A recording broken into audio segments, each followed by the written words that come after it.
All right, well, we'll go ahead and get started. It's 10 o'clock. Good morning, everybody, and welcome to our Kindergarten Readiness webinar. The format for today's presentation is a slide presentation, and we will have a 15-minute question and answer session at the end of the presentation.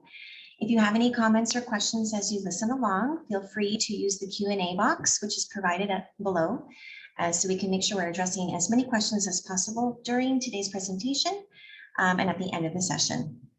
You're also invited to go to our website, capousd.org, to access additional information on the topics that we're discussing today. So we're going to go ahead and get started. So for those of you who don't know me, hello and welcome. We're super excited that you're all here joining us this morning. My name is Dr. Pattullo, and I am the Director of Early Childhood for our General Education and Special Education programs here in Capistrano Unified, and I'm going to be hosting today's webinar. Not only am I the Director of Early Childhood, but I'm a proud CUSD parent as well. I have 3 girls in the district, a 2nd grader, a kindergartner, and a preschooler. So I'm also living the world of early childhood as well. Joining me today is an amazing kindergarten teacher, Mr. Damon Ridgway, who teaches at Kinoshita Elementary. Topics today, we're going to review kindergarten readiness data from the 2022 Early Childhood Developmental Index and why it's important. We're going to review a little bit about child development and kindergarten readiness skills, which includes social emotional learning. And then we're going to take some time looking into a kindergarten day. We're also going to be providing resources to help you develop these skills at home to prepare your child for the first day of kindergarten, which might seem like a long time away, but it'll be here before we all know it. So with that, let's go ahead and get started. I apologize, my screen, I have 2 screens, so I'm going to be looking off to the side a little bit, but I'm here with you. So the first thing we're going to talk a little bit about is the EDI and what it is and why it's important. So the EDI stands for Early Development Index, and it is a kindergarten readiness measurement tool that we use here in our CUSD and in Orange County. It's a population-based measure, and it does look at early childhood development and specifically school readiness. Our kindergarten teachers complete this every 3 years. And even though it's called an assessment, it's not given directly to the children. So the children aren't completing it themselves, but rather it's a questionnaire that the kindergarten teachers complete about the kindergarten students. Typically, this is done at the second half of the school year once our kindergarten teachers have had lots of experience and get to know our kindergarten students. And it really, this measure really looks at children's ability to meet age-appropriate developmental expectations in different domains, which we're going to go over next. And this is a really important tool because through rigorous research, the EDI has been found to be a reliable indicator of later development and school success. So we in this district use this data a lot to help determine how our students are performing, what interventions we need to develop to help them so that we can all make sure our kiddos are growing and thriving in school. So looking a little bit closer at the EDI and what it is and how it measures kindergarten readiness, as I shared, it's a school readiness measurement tool, and it looks at 5 main developmental areas that are known to affect well-being and school performance, not just now, but later school performance later in life. It looks at specifically the 5 categories are physical health and well-being, language and cognitive development, emotional maturity, social competence, and communication skills and general knowledge. And so as I shared, it is a teacher-completed checklist, and we use it not just here in Capistrano Unified School District, but all of the local school districts across Orange County use this measure as well. And I think I shared already, but we do this every 3 years. To look at the data and to see how we can, again, support our students moving forward. So last school year, we implemented the EDI, and so thank you to Mr. Ridgway and all of our other fellow kinder teachers across our district. Every one of our schools participated last school year. So last spring, this was administered. And so you can see on the screen, 35 of our campuses did participate, all 100% of our schools. And what we're going to do now is spend a little bit of time reviewing the results. What you can see here on the screen is obviously a box. On the left-hand side is our school district and how our students performed. And what's really nice is that we can kind of see how we in Capistrano Unified, how we performed compared to other districts across Orange County. And as you'll be able to see in this morning's presentation, all of our students performed very well, and we performed either at the same or better than our neighboring districts across the county, which is really promising results that we're really, really proud of. So what we are looking at right now are those main developmental areas. And you can see we have children on track, developmentally risked, and developmentally vulnerable. So what this data right here on this screen is looking at is something that we call norm reference data. And what that means is how students are performing compared to their same age peers. So when we look at the 5 different categories, you can see that in the area of physical health and well-being, 84% of our students were considered on track, which was higher than the county average of 81%. In the area of social competence, 83% of our kiddos were on track as compared to the county average of 78%. 83% of our students were on track in the area of emotional maturity, which again was higher than the county average of 81%. In the area of language and cognitive development, 79% of our students were considered on track as compared to 71% of our students.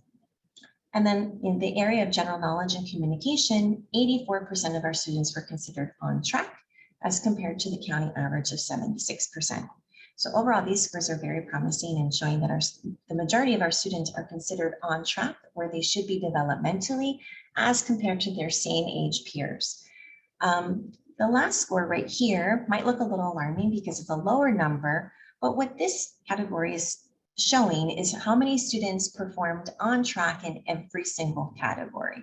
So 62% of our students are considered on track in every single one of our categories as compared to the county average of 53%. And again, just to kind of clarify, on track means any student that performed at the 25th percentile or above. And that means that these children are meeting developmental milestones and should be expected to be successful later in school. At risk is for any student who scored between the 10th and 25th percentile.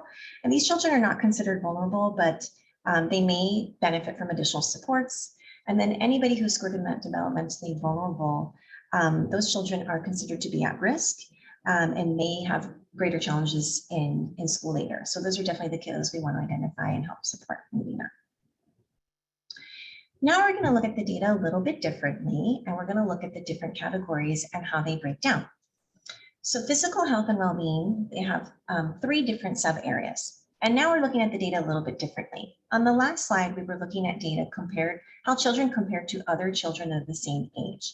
Now we're looking at how children performed based on specific criteria. So this is called criteria referenced data. And so it's based on content. So how students should have scored based on what they should know developmentally by this age. So as you can see, like I shared, there are 3 subcategories under the main category of physical health and well-being. And it breaks down to readiness for the school day, physical independence, and gross and fine motor skills. And for the sake of time, because it's a lot of information, I'm just going to highlight some of the areas that we want to kind of really consider and target. So you can see overall, these top scores are really promising. 98%, 92% are ready, but only 53% of our kindergartners last year were considered ready in the area of gross and fine motor skills. This was the same as the county average, but still only 53% of our students across our school district. Questions on the questionnaire in this category included being proficient at holding a pen, crayons, or a paintbrush, the ability to manipulate objects, the ability to climb stairs, their level of energy throughout the school day, and their overall physical development. And so to me, when I look at this number, this is definitely an area that we want to help support our students moving forward. And that's why we're having this conversation, not only with our families, but with our current teachers in preschool and TK, our community providers, and so forth, to make sure that we're all on the same page that we really want to support gross and fine motor skill development so our kiddos can be kinder ready when they move on to kindergarten. The next area looks at social competence. So social competence is that main category And it's broken down into 4 sub-areas, including overall social competence, responsibility and respect, approaches to learning, and readiness to explore new things. And again, overall, these are really promising scores, and we're really proud of our kiddos and how they're performing, especially when we look at the other districts in Orange County. We're doing very well. But there are 2 scores that sort of jump out to me when I look at this data.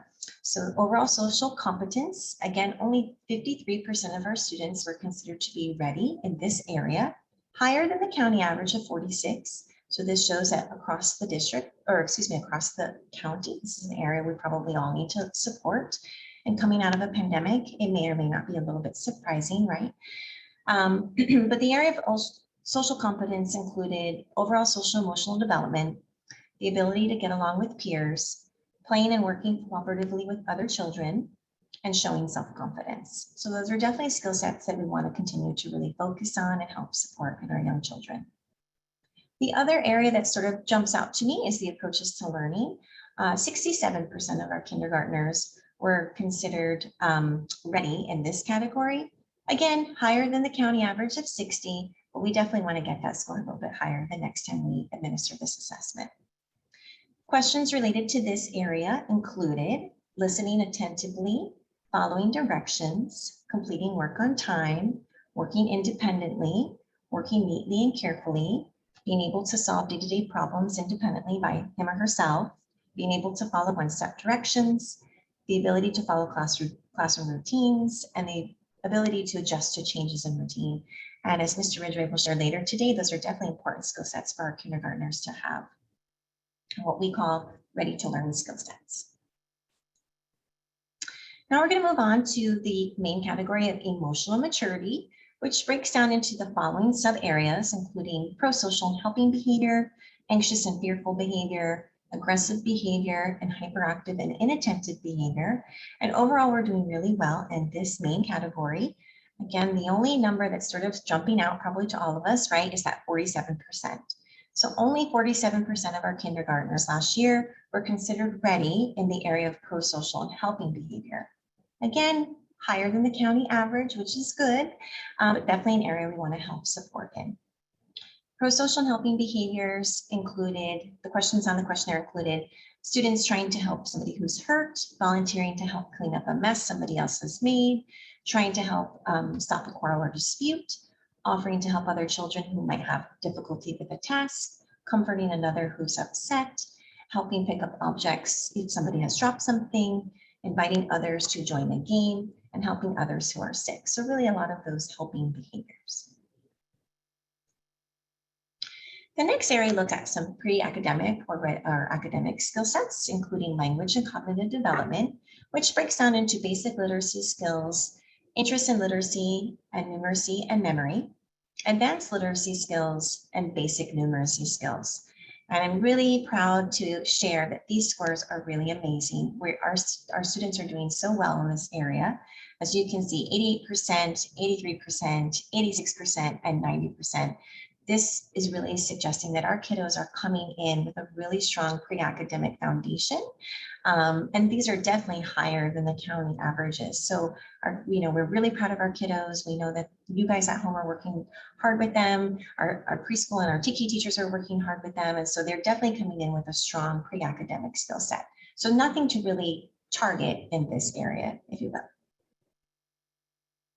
And then the last area, again, is the communication skills and general knowledge. The subcategory is the same, but we're just looking at it a little differently now. So again, we're looking at what students should know in this category.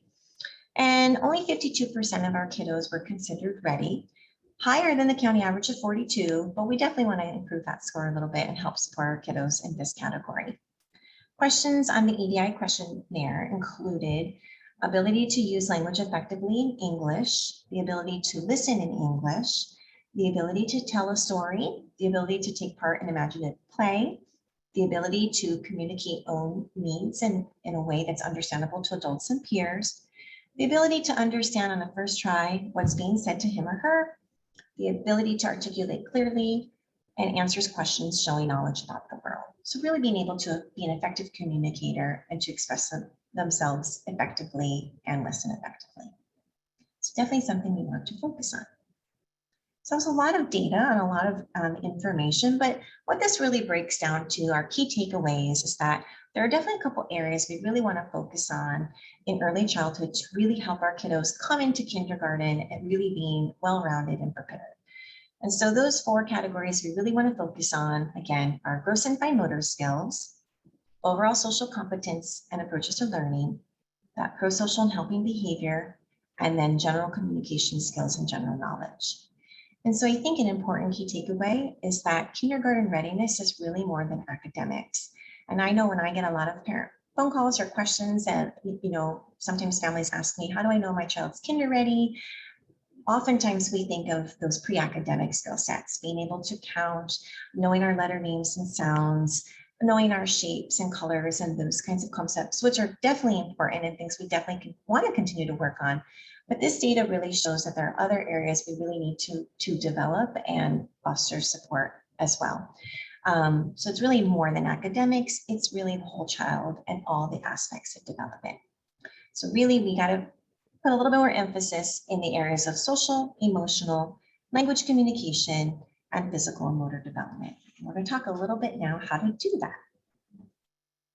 So here are some basic strategies to implement at home. And again, we're definitely doing this. I know we have lots of different families joining us today. You may be enrolled in our program. So you may be attending our public CUSD preschool program or transitional kindergarten program, or you may be attending a private program within our district boundaries, or maybe your kiddo is not enrolled just yet at school, and that's okay too.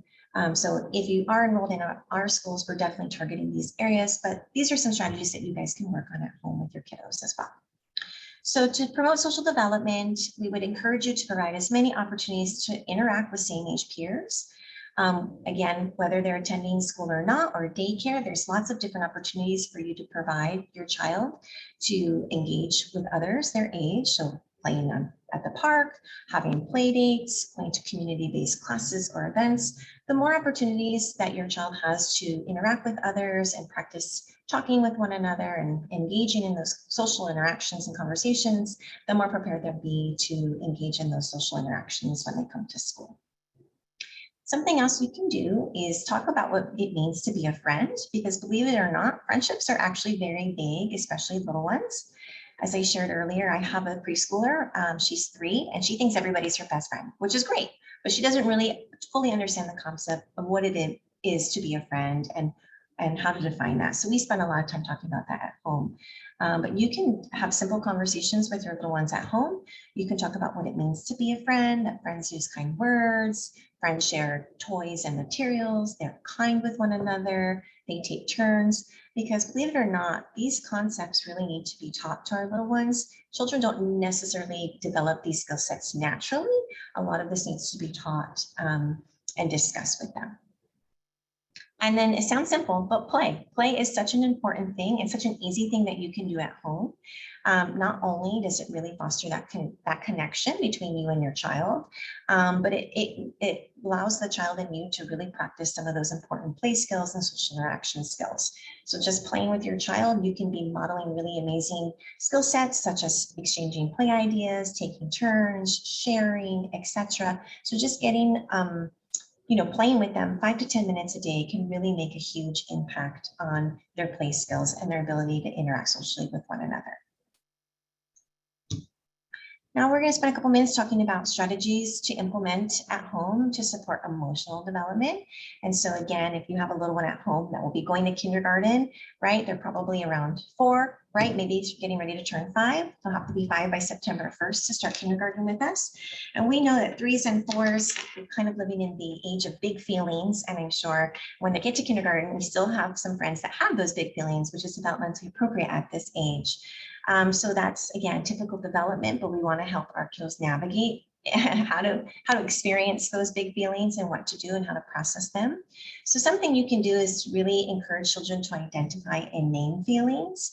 I think most of our kiddos, it's easy to kind of identify the big feelings like happy, sad, mad, but you can also add other language in and include other feelings like anxious or scared or nervous or frustrated or glad, right? And so using other terminologies and teaching all the different feelings that we have and identifying, especially if your child has a hard time at expressing those feelings when they're having a big emotion, you can name the feeling for them. You know, if your kiddo's having a meltdown or having a moment, you can say, oh, you look really frustrated. You must be feeling frustrated. Let's talk about it. And that will help them identify and name those feelings they're experiencing. As I shared, big feelings are definitely developmentally appropriate at this age and very common. When our kiddos are experiencing those big feelings, it's very important to help our kids practice self-regulation and coping strategies when they're feeling upset. There are lots of different coping strategies out there. Each child is definitely individual and what works for them, but there's several different things you can try with them. Taking deep breaths is a really practical experience and something that's usually very beneficial for students, right? So there's different ways to take a deep breath. You can just model taking a deep breath in and out, or you can do something called belly breathing, where you put your hands on your belly and you're watching your belly go in and out and take deep breaths. Or you can either do something called, smell the flower, blow out the candle, right? And so there's lots of different kind of techniques and names that you can associate with deep breathing, but deep breathing is a very effective calming strategy for our little ones, especially when they're sad or upset or mad. And when they're little, you definitely have to help them self-regulate and kind of co-regulate with them. And the more you practice when they're upset, the more likely they'll, again, kind of internalize those strategies and be able to practice it on their own eventually. Another coping strategy you can try is counting down from 10. I know my oldest, the breathing was somewhat ineffective, but for her, closing her eyes and counting backwards from 10 was a more effective strategy for her. So again, you have to find what works for your own child and help them through it. As I shared, you definitely want to offer to co-regulate with your child. Self-regulation is definitely a skill set that needs to be taught. This is not a skill set that is going to develop naturally for your children. Some of our kiddos are more inclined to develop these skills a little bit more easily, but in the end, we have to teach these skill sets to all of our children. So often when they're little and they're having a hard time regulating their emotions, they will need the guidance from an adult to help them. So you can offer a hug, you can offer a choice to help them calm down, whether it's breathing or counting, and you can model for them how to do those exercises. And like I shared, a lot of our kiddos need support. That is totally appropriate for this age. And then something else that's really important is to acknowledge the intent behind the big feelings. It really validates kiddos, right? They know that you understand what they're feeling, that it's okay to feel that way, why it's happening, and it teaches them how to express themselves and to communicate what's happening. So the more that you can acknowledge what's going on and validate what they're feeling, the more likely they're going to internalize it was okay that that happened. It's normal to feel it, experience those feelings, and be able to learn how to effectively communicate moving forward. And kind of the only caveat is like during those big feelings sometimes, especially if you're having a little one who is very sensitive and having a really big meltdown, which again happens at this young age, you definitely want to help your child calm down first, and then you can talk about what happened later. It's more important to calm down, and they're not going to be able to really talk about what's happening if they're in that heightened emotional state. Now we're going to move on to strategies to implement at home for language development. So there's lots of different things you can do at home to support language. They're very simple and you probably do them all already, but some of them are naming and commenting. So just talking about what you and your child are doing, playing, looking at, etc.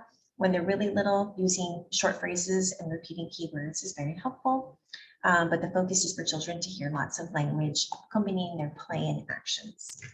Of course, you can offer choices. Offering choices encourages your children to interact and use words rather than just to say yes or no or not respond at all. So for example, instead of saying, do you want a peanut butter sandwich? Yes or no, right? Your child's going to say yes or no. You can say, what do you want for lunch today? Would you like a grilled cheese or a peanut butter sandwich? And then they'll have to verbally give you a response. Also, following the child's lead is very important. So when you're following your child's lead, you're talking about or playing about with things that your child is playing or looking at. You're really kind of stepping back and you're not facilitating play, you're letting your child take the lead and you're going to talk about what they're doing, what they're playing with, looking at, etc. You can model their actions or words, and this really can help support the child's attention, interaction, and language skills. As adults, I think we tend to ask a lot of questions of our kiddos, and we feel like we're doing a good job eliciting language when we're asking a lot. And that's not a bad strategy, but sometimes when our kiddos are young, we tend to ask of them a lot, which can be a little bombarding for some, especially for our children who are acquiring language. Instead of asking them questions, you can make comments to explain what's happening so they have the opportunity to learn new words, and you're modeling for them strong language. And it sounds simple, but something I think that even as adults we work on, right, with one another, is active listening. So active listening is a very helpful strategy. Listening actively helps children feel heard and understood. Getting down to your child's level really helps them feel connected and feels that connection with you. And then lastly, modeling and speaking clearly. Again, sounds kind of obvious, and it is, but using language that's understandable for your child and appropriate for their age is very important, and being clear and specific will really help those communication skills. Now we're going to go over motor development. And so motor is really broken into two parts, gross and fine. Gross motor are those skills that develop for the large muscles of the body in a coordinated and controlled way. So gross motor skills include walking, running, jumping, climbing, and more. So just think big body movements. That's gross motor. There are lots of activities that support gross motor that are very simple that you can do. Any kind of running, going outside, running around, running at different speeds, running fast, running slow, playing freeze tag, and so forth. That's a really great motor development activity. Dancing, hopscotch, playing catch, being on the playground and playing on the equipment, climbing up the slides and the ladders, and so forth. Tricycles, scooters, and pedal cars, homemade obstacle course, which I know is a favorite at my household. My little ones love making homemade obstacle courses. Balancing activities, climbing, jumping, Simon Says, freeze tag. Those are all really simple ways that at home you can support that large body gross motor development. And then thinking about fine motor development, fine motor skills include those small motor movements of the hands and wrists. And that includes holding a crayon or pencil, drawing pictures, manipulating small objects, using scissors, and more. And these are really important skill sets, especially as our kiddos are entering kindergarten, because as they enter kindergarten, there's definitely more of an academic component, sitting at the desk, doing a lot of writing, and so forth. So we definitely want to help our kiddos support their development in this area. There's lots of, again, simple activities you can do at home that are going to support fine motor development. Play-Doh and putty, it's really good. It strengthens the muscles in the fingers. It helps with the coordination of their hands and muscle movements as well. Painting, drawing, coloring, writing, playing blocks or Legos, doing finger plays like the Where's Thumbkin song, stringing, which is my 3-year-old's current favorite activity, is making necklaces with beads. And you can do that making a macaroni necklace, so big beads or little beads, etc. Puzzles, cutting, stacking cups or blocks, and then using tweezers, either like the giant plastic kind or even the smaller kind, tongs, droppers, etc. Those are lots of different ways that you can support fine motor development at home. Okay, and now, that was a lot of information. I am going to turn it over to Damon. So Damon, can you please provide an overview of expectations for kindergarten and what a typical day is like for our kindergarten students? Sure, no problem at all.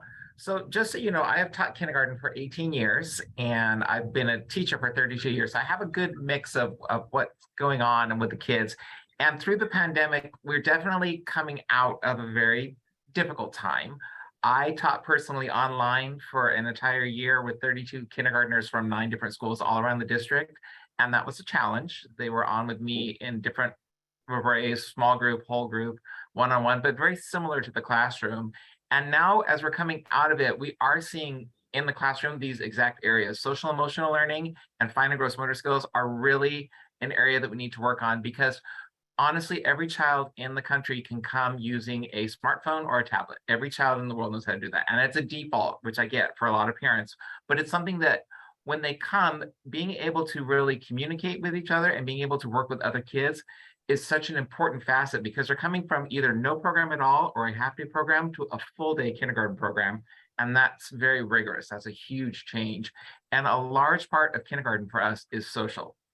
Kindergarten is academics, of course, but the social component and learning how to be with other kids and communicate with other kids and navigate an entire day of recess and lunch and library and all the different components is a lot for kids. And the more that you can do at home to just help them with basic skills of just expressing their needs and saying what they want and saying what's happening with them, that will give them such a leg up in being able to just take off and really have success throughout all of their academic years.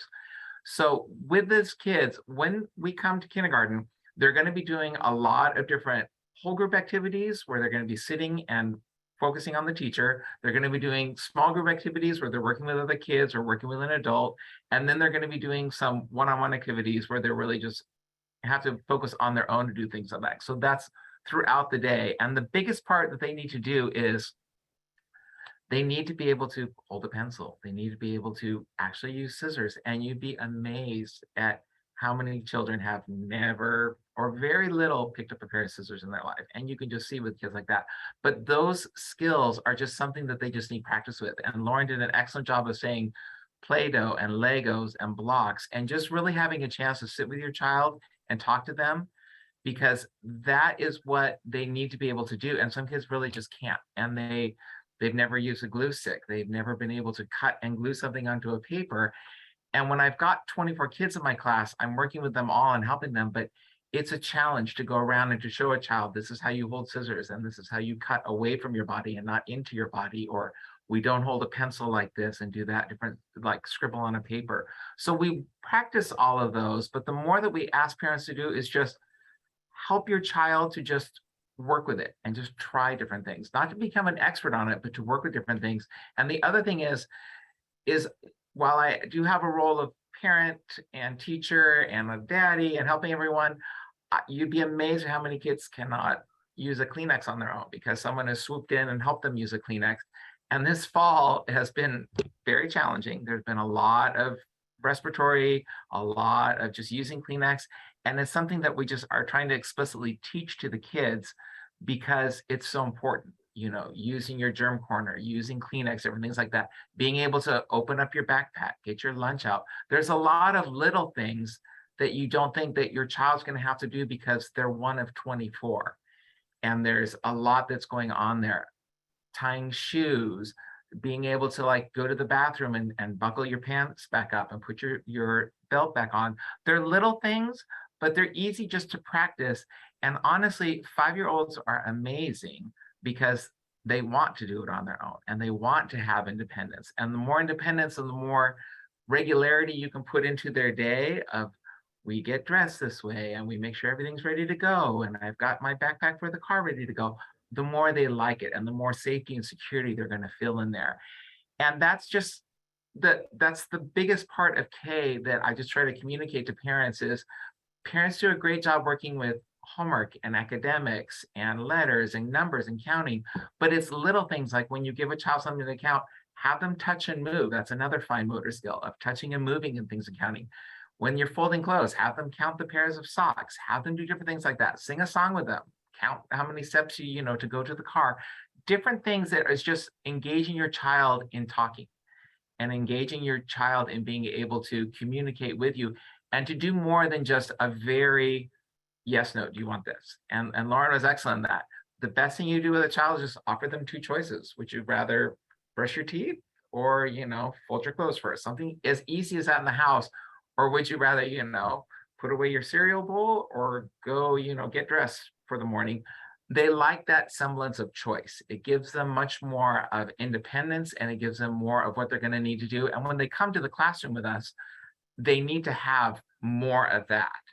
And it's very obvious for educators to see children that haven't been offered a lot of choices, or conversely have just been allowed to kind of navigate how they like to do, and to come into a classroom and have our rules and our structure and everything else. It's a big learning curve.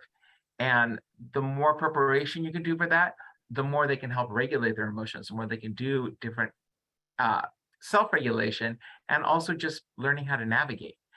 And like I said, we're definitely at the end of the pandemic years. The kids are coming in better. The kids are coming in having had more experiences outside of the house, having had more time. But the biggest battle for us is really just, have they had anyone in the house, a sibling, parent, work with them and talk with them, and how are their communication skills? So the next slide, Lauren, would be. Yeah. Did you want to talk about the computers or the Chromebook? Oh yeah. So yes, one thing that, as I said, every child can use a smartphone, but when they come to kindergarten, they have to use a Chromebook. All students at Capistrano Unified use Chromebooks for various things. And for us in September, the kids are going to come on and we're going to start using Chromebooks for a mathematics test. And we're going to start like seeing where they're at and can they count and everything else.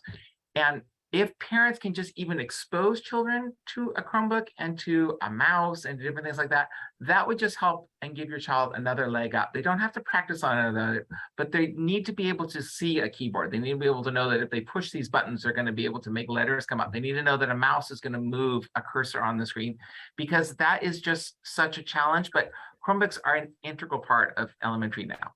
I mean, all kids in our school, all kids K through 5 have Chromebooks and have access to it daily. So there is, and in TK as well, we have Chromebooks that we can have access to.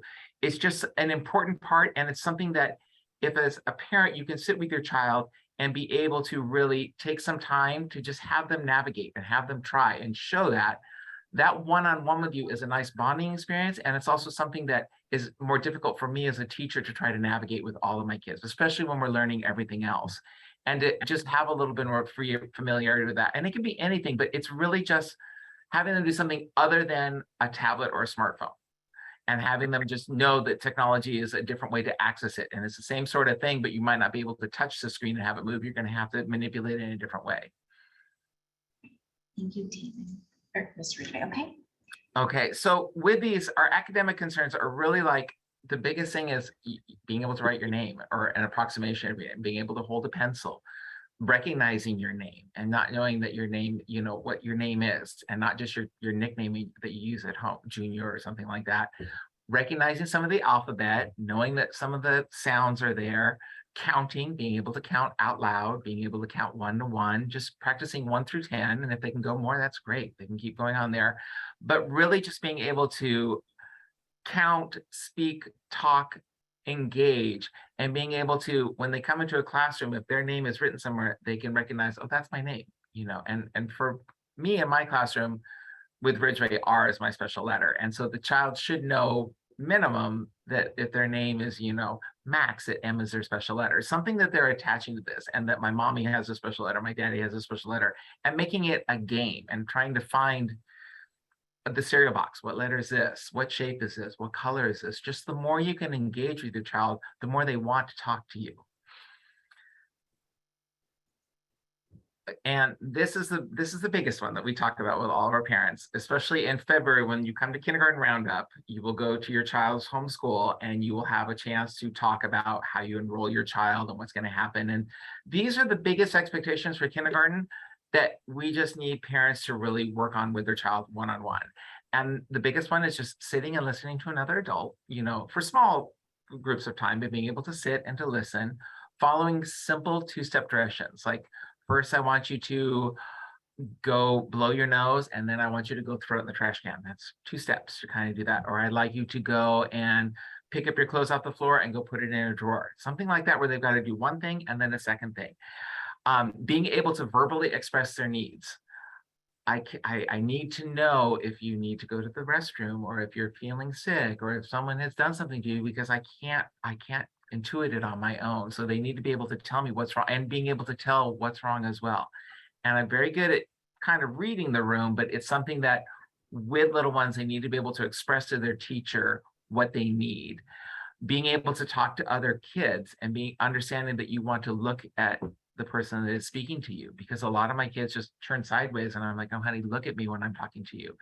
And also just teaching your child like different emotions, like when my face looks like this, what does that mean? Or when my face looks like this, because a lot of kids just don't know and they don't have an idea. Or that if someone's talking, to wait and to listen, and that then it's my turn to talk, because then kids will just talk over each other and they're not really listening. Small things like that.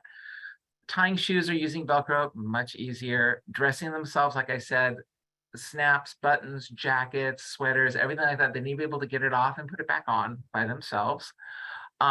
Feeding and cleaning up after themselves. When they go to the lunchtime, you can either have a lunch from home, which is great, and they need to be able to navigate all of it, or they will go to our cafeterias and they will be able to choose what they want. Every day, the children have a choice of whether they'd like milk or what kind of fruit or vegetable they like, or what kind of entree they like, and they're making the choice themselves. And so it's something like talking like that and practicing like that. Well, and Lauren was excellent. Would you like a grilled cheese, or would you like, a peanut butter sandwich, or would you like a yogurt? Different things like that. Opening and closing a backpack on their own and getting one that works well for them. Using and holding crayons, scissors, pencils, just practicing and just having something different, non-digital. I mean, that is the most important, that they're just actually doing paper and pencil and practicing. Attending to the bathroom needs completely on their own. And then washing and drying their hands and really understanding. When we have our kids come before school starts and we get a chance to meet them, this year I actually showed kids how to go to the sink and wash and dry their hands, turn on the water, use it, turn off the water, dry their hands. I was amazed, because I had the time one-on-one to work with the children, but a lot of kids just are not sure how to do that or what to do with that or how it's going to work. And that's such a big expectation for kids in school, and especially to keep them safe and healthy, that they wash their hands. And especially now, you're doing it all the time, using Purell, different things like that, that they need practice of that. And it's something you could practice at home before you go to school, so you're ready to go with that. Great. Thank you so much for sharing all of that, Damon. And now it's time to see if our webinar participants have submitted any questions for us to answer.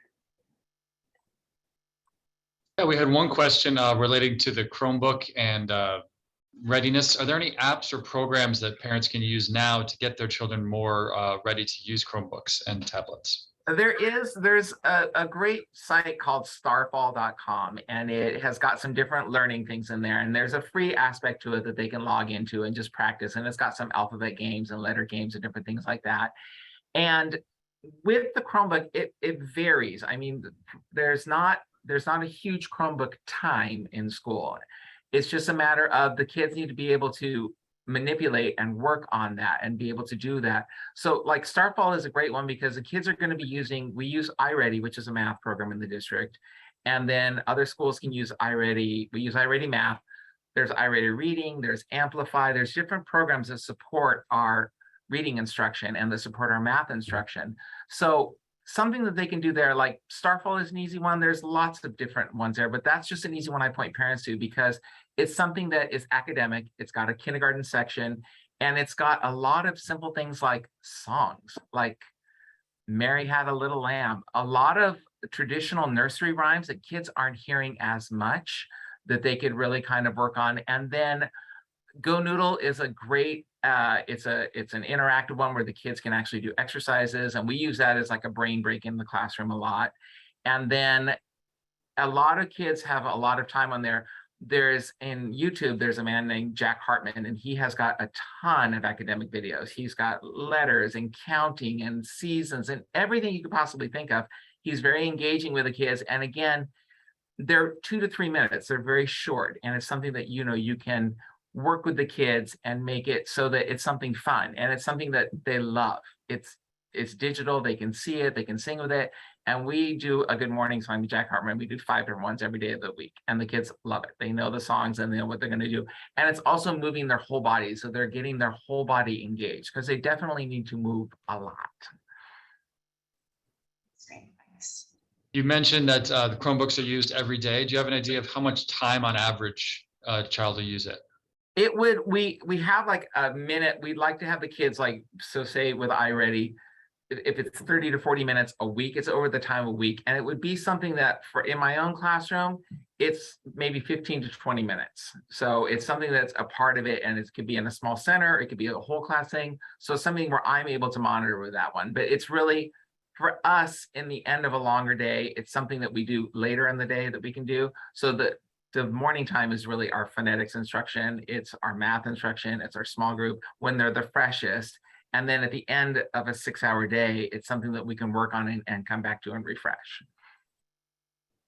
Fantastic. We have a question about shy kids and confidence. If a parent knows that their student might be a little shy at the beginning, is there a way that they can build confidence for them in the early start? I would just say, talk to your child every day about what happened. Like, just ask them, what did you have for lunch, and what was happening here, and who's someone that you talked to or played with at this one. And they might not know the child's name, but you can just engage them more in that one. Say, oh, did you get a chance to play with them? Did you get a chance to go and see them at recess? Did you sit by them at lunch? And just engage your child in more talking about their day, because most kids, if they come out a little shy, when you ask them what happened, like what happened at recess, or did you play any fun games in reading, or did your teacher read a story? What's going on with that? The more they talk about that, the more excited they'll be to want to come back to school, because they're going to want to share the information with you at home at night and really talk about their day. But like Lauren said, give them some prompts there to really get their conversation going. Not just how was your day, but like, what happened at lunch? What did you eat? Or what are the kids playing on there? Are they on the big toy, or are they playing with games, or what's going on there? And just to add on that too, I think it's very common, especially for new kindergartners, right? My middle daughter is in kindergarten this year, and she happens to be a very social child.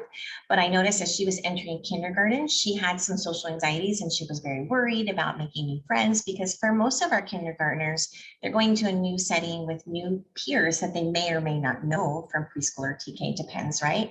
So I think your child is probably not alone, and that there's other kiddos that are in similar situations. So again, having those opportunities, practicing before you go to school, play dates at the park, or the more opportunities for your child to practice how to engage with new friends, the more likely they'll be able to feel more comfortable when they do start kindergarten and meet new friends. And I would say definitely get to know your kindergarten teacher and email them and ask right away what you can do to support at home. Like in our class, we do Pete the Cat, and it's a book, and we talk about Pete the Cat. And for some of my shyer kids, I talk to them about that, and I ask them like, oh, well, should we do this story or this story, to try to engage them in more conversation. And some of my kids, as Lauren said, are very shy and very quiet, and they just want to listen and take everything in.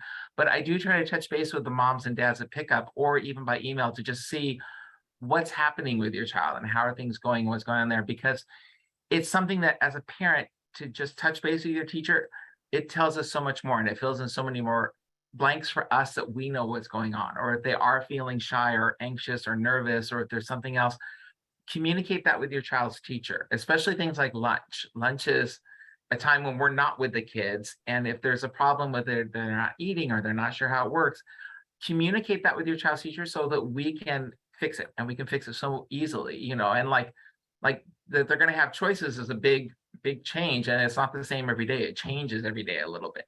So I mean, just keep that dialogue going, because we're with your child a lot of the day, and your child so well on everything else and the things that you can do. And different schools handle that different ways. At Roundup, or at when they do any pre-assessments, they would ask that, but definitely, let your teacher know. Can you expand a little bit on the February roundup, and also what is the timeline for registration? Yeah, so we haven't posted it yet, but on our district's main page, capitalUSD.org, they will post all of the kindergarten orientations, or kindergarten roundup as we call them. Each school will put a date on when they're hosting their school's kindergarten roundup or orientation. So some of the schools do them as early as, I think, is January. Some of them do them in February, but you'll definitely want to either look online at our district's webpage, or you can contact your local school to find out when the kindergarten orientation or roundup will be.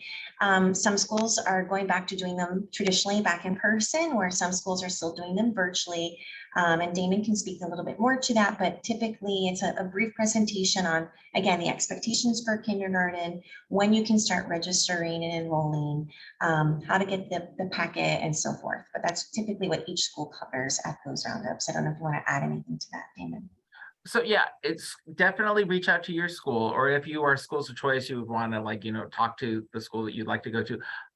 most of them do happen the very end of January, and February is the big month for kindergarten roundup. And like Lauren said, I'm not sure if ours is going to be a blend of Zoom, and we're transitioning back to more in-person models, but it definitely varies on the school. But it's just a brief snippet of what's going to happen. And then schools, like I said, some do pre-assessments in the spring, some do them in the summer. Like my school, we do it right before school starts so that we can kind of get an idea to meet the children. But like I said, every school does it different. And some schools, actually, the first day of kindergarten looks very different. And it's a chance for parents to meet. So you'll see the school's culture and reach out to people in your neighborhood and just ask how it goes. I mean, because most schools have a pretty set idea of how they're going to do things. But I can see there's one question there about eating habits. Definitely try to teach your child the difference between a snack and a lunch, because that's very hard, and that they have opportunities to eat throughout the day, you know, but they have a long time to wait till lunch. And then when they're sitting there, we talk about them. Teacher talks about, you know, making healthy choice, everything else. But again, your child, they're making their own choice on what they're going to eat and how much they're going to eat and what's going to happen with that. So it's another opportunity to talk to your child about, you're in school, you can try big different things, you know, you can see what your friends are eating, but, you know, just establish the parameters there and ask your child what's happening there. Ask them what they're eating. And that's something that, again, you need to really work with your child on what they're going to do and how they're going to try different things, because the teachers, that is our time that we take our own lunch. So we're not with the child actively. There's other supervision there, but that's something that you need to be able to kind of see and to figure out what you're going to do. And then the only thing I can say as well too is just spend time talking to your kids. Like, that is the most important thing, is just the time to talk with them, to laugh with them, to play games with them. Anything other than digital is so important, and it's what they really want to do. They want to just build, they want to explore, they want to look at nature, they want to run with you, they want to play those things with you. And it's such an important time. And it's such a time that you'd be amazed at the insights that 5-year-olds have to the world. I mean, they're amazing, amazing people. And they just really want to talk to you about what's going on there, and just keep that conversation open so that, you know, you can see how they're doing. Along those lines, are there strategies to balance that interaction and also limit screen time at home while also preparing them to use screens at school? Yes. As far as, like I would say, I would not worry about academic programs per se at home. I think that whatever's going on there is going fine. Screen time is a problem for a lot of parents, and screen time is also a reward or a punishment for children. And at school, it's a learning apparatus for us. So we do use Chromebooks in a different way. But what you really need to talk about is what they're getting with the screen time, and how they're using the screen time, and what are they learning from it, or what are they getting out of this kind of thing. And it's just being active with your child, and being active in what your child is watching, and watching it together, and doing, if it's a song or if it's about learning the months of the year, that you're practicing and doing it with them, and just learning how you're going to do that, and using that time responsibly, and also setting a timer. Get a timer and set a digital timer, and let your child start it and let your child stop it, and this is your time, and when you start it, we're going to do that, and when it goes off, that's the end of that time, because that's what we use. And I've recommended that for more parents, is just have a timer. We're going to do 10 minutes, and it also gives a child an idea of what 10 minutes means. Like, if we're going to go in 10 minutes, they don't know what that means, but if they've set a timer and they know what that chunk of time feels like, what that chunk of time looks like, and they're in control. They feel like they get to start it, and they get to watch when it goes, and it helps so many different things. And just to add to, there are certain organizations that have different guidelines for use of technology. So for example, NAEYC, which stands for the National Association of Education for Young Children, they recommend no more than 30 minutes of technology a week, which is very limited. So again, depending on the age of your child, I know the National Pediatric Associations, they recommend no more than 1 hour of technology a day. And technology is including TV, tablet time, and so forth. So obviously it's a family choice, but there are certain guidelines out there for young children and kind of the amount of time to use for the screen. How much recess and outside time do kindergartners have? So the typical kindergarten class, you have a morning recess, which is 20 minutes. You have 40 minutes for lunchtime, which is a 20 minutes normally eating and then 20 minutes playing, and then you have 20 minutes in the afternoon. So there's 3 things there. And also the kids have now, for us, we have PE twice a week. And so that is a bigger amount of time where they're doing actual structured PE with a PE teacher. And the teachers are doing different meetings, looking at their data and looking at how the kids are learning and figuring out things there. So there's a lot of time that they can really work in there. When they come to school in the morning, that's a time when they just come and they're just getting ready for school. That's not a playtime per se. And it looks a little different, but it's just, there's a good balance of inside and outside play. And then throughout your child's academic day, there's a big balance of small group and whole group and moving around the classroom. So there's a lot of movement throughout the day. It's just the biggest transition for your child is going to be going from a 3-hour program to a full day program. And it's very difficult. It takes a while. And some kids are almost falling asleep just because it's hard to go from that. And you can't, we learn it and we pick it up there because it's quick, but it's just something that we have to work our way through in August and then into September, and learning how to navigate all of that.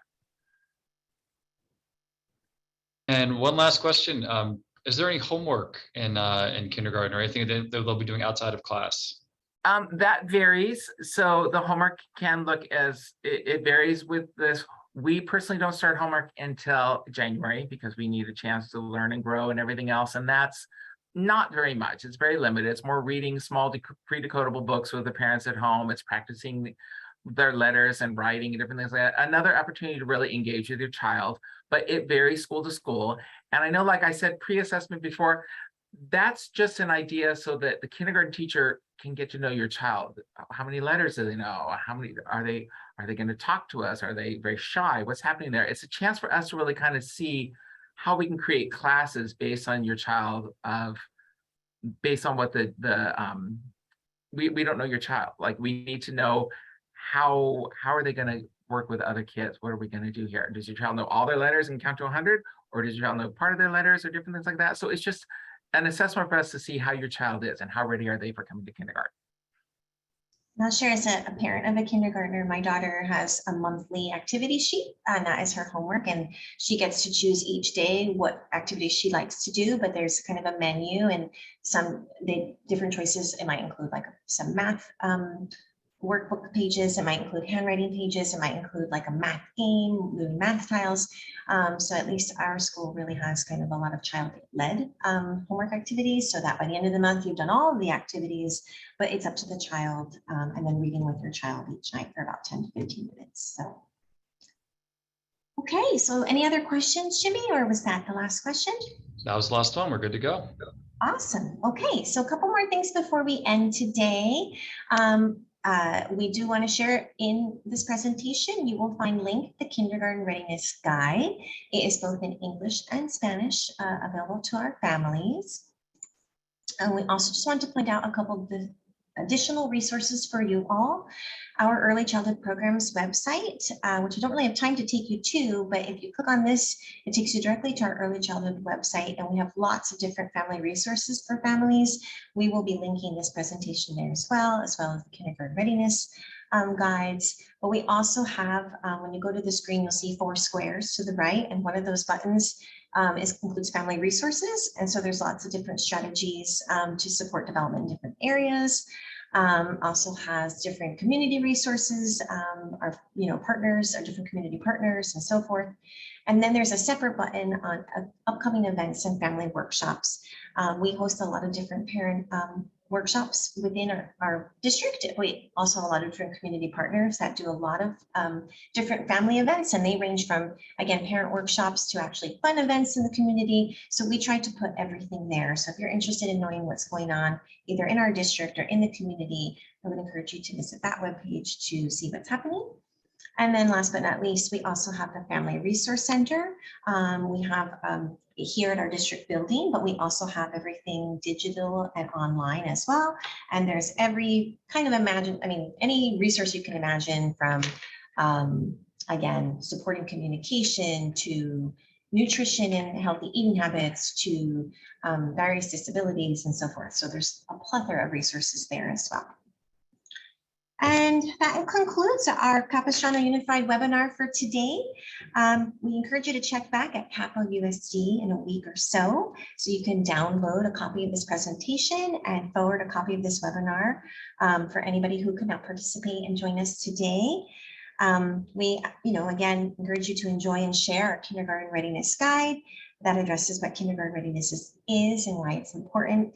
And it's a great guide that has lots of different activities for home, how to establish a healthy learning environment at home, and lots of different school community resources. And as I shared, additional information can be found on our Early Childhood Programs and Family Resource Center webpage. So thank you so much for joining us today. We appreciate your time and spending the morning with us. Thank you so much.